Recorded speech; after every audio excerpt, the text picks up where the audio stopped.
Estudo do Catecismo da Igreja Católica, com o Padre Bruno Leonardo Braga. Desejei ver com a inteligência o que acreditei. Santo Agostinho.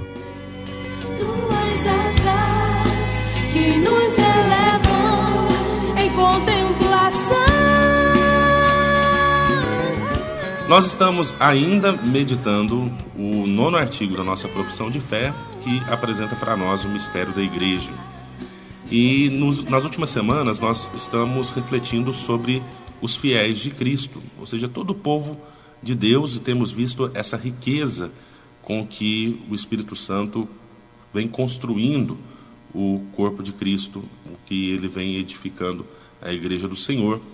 Nós dedicamos alguns dias à meditação sobre a hierarquia da Igreja, os ministros ordenados, falamos depois sobre os cristãos e cristãs leigos e leigas, e desde a semana passada nós estamos falando sobre a vida consagrada, que também é uma vida muito plural, também é muito rica, muito diversa. Falamos que ela é caracterizada pela profissão dos conselhos evangélicos, então são cristãos que vivem mais intimamente ou mais radicalmente a pobreza, a obediência e a castidade. E começamos a ver algumas formas de vida religiosa. Nós falamos sobre a vida eremítica e sobre as virgens e as viúvas consagradas. Hoje nós vamos falar sobre a vida religiosa em si. Essa vida religiosa, ela nasceu no Oriente nos primeiros séculos do cristianismo, e ela é vivida nos institutos que foram, ou que vêm sendo, canonicamente erigidos pela Igreja. A vida religiosa, ela se distingue das outras modalidades da vida consagrada pelo aspecto cultual, pela profissão pública dos conselhos evangélicos, pela vida fraterna levada em comum e pelo testemunho da união de Cristo com a Igreja.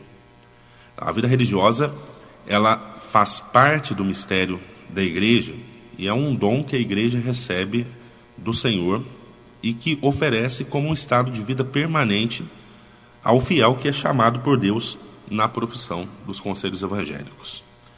Assim, a Igreja pode, ao mesmo tempo, manifestar o Cristo e reconhecer-se como esposa do Salvador.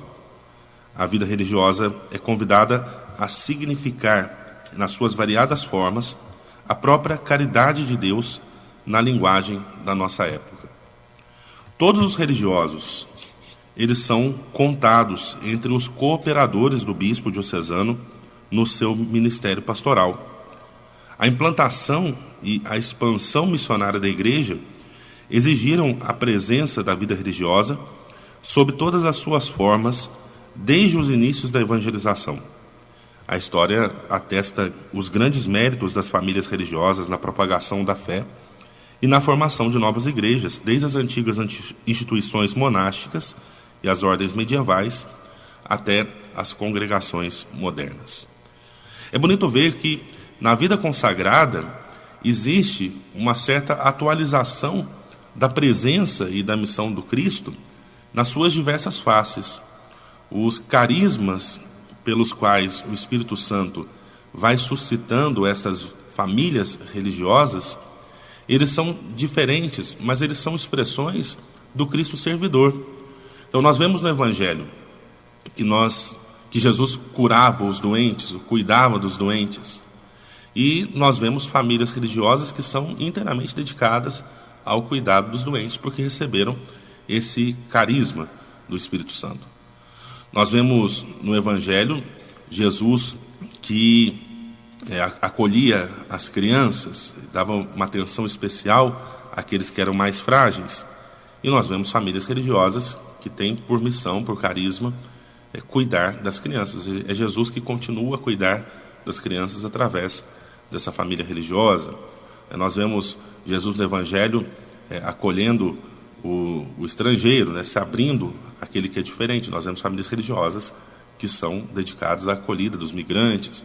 E por aí vai, tudo que Jesus fez, o Espírito Santo, ele procura suscitar na Igreja por meio dessas famílias religiosas, doando os carismas que vão enriquecer a comunidade cristã e a missão que a Igreja recebeu de Jesus. Bem, outra forma de vida religiosa, de vida consagrada, nós temos os institutos seculares. O instituto secular, ele é, segundo a definição do Código de Direito Canônico, um instituto de vida consagrada no qual os fiéis, vivendo no mundo, tendem à perfeição da caridade e procuram cooperar para a santificação do mundo, principalmente a partir de dentro. Então, uma marca específica do instituto secular é esta sua inserção dentro das realidades do mundo, por isso justamente é chamado secular. Por uma vida perfeita e inteiramente consagrada a esta santificação, os membros desses institutos participam da tarefa da evangelização da Igreja no mundo e a partir do mundo, onde sua presença age à guisa de um fermento. O seu testemunho de vida cristã tem por objetivo organizar as coisas temporais de acordo com Deus e impregnar o mundo com a força do Evangelho. Eles assumem por vínculos sagrados os conselhos evangélicos e mantêm entre si a comunhão e a fraternidade próprias do seu modo de vida secular. Outra forma de vida consagrada são as sociedades de vida apostólica. As formas diversas da vida consagrada acrescentam-se essas sociedades cujos membros, sem os votos religiosos, buscam a finalidade apostólica própria da sua sociedade e, levando uma vida fraterna em comum, segundo o próprio modo de vida, tendem à perfeição da caridade pela observância das constituições.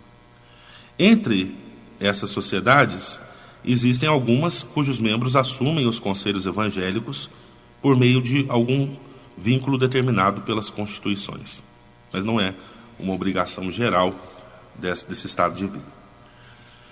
Entregue a Deus supremamente amado, aquele que pelo batismo já estava consagrado a Ele, é assim consagrado mais intimamente ao serviço divino e dedicado ao bem da Igreja.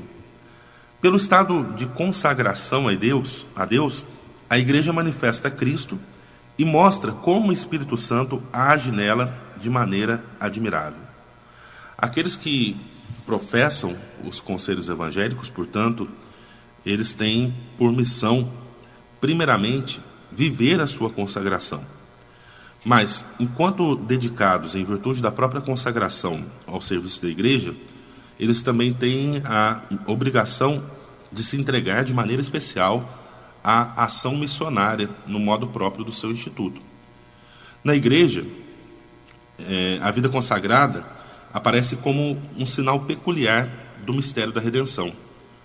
Seguir e imitar a Cristo mais de perto, manifestar mais claramente seu aniquilamento, é estar mais profundamente presente a seus contemporâneos no coração de Cristo. Pois os que estão nesta via mais estreita estimulam seus irmãos por seu exemplo, dão esse testemunho brilhante de que o mundo não pode ser transfigurado e oferecido a Deus sem o espírito das bem-aventuranças. Sem esse testemunho público, como no estado religioso, ou mais discreto, ou até secreto, o advento de Cristo permanece para todos os consagrados a origem e a orientação da sua vida. Como o povo de Deus não possui aqui na terra morada permanente, o estado religioso manifesta já aqui neste mundo a todos os crentes a presença dos bens celestes, dá testemunho da vida nova e eterna adquirida pela redenção de Cristo, prenuncia a ressurreição futura e a glória do reino celeste. Bom, assim nós encerramos a nossa meditação sobre os fiéis de Cristo. Falamos dos três estados da hierarquia, falamos dos cristãos leigos e leigas, falamos da vida consagrada. Mas nós vamos ainda continuar na próxima semana a meditação deste 9º artigo da profissão de fé, porque ele inclui ainda uma segunda afirmação. Nós falamos, creio na Santa Igreja Católica, na comunhão dos santos. Então, na próxima semana, nós vamos refletir sobre a comunhão dos santos, ainda como parte deste artigo.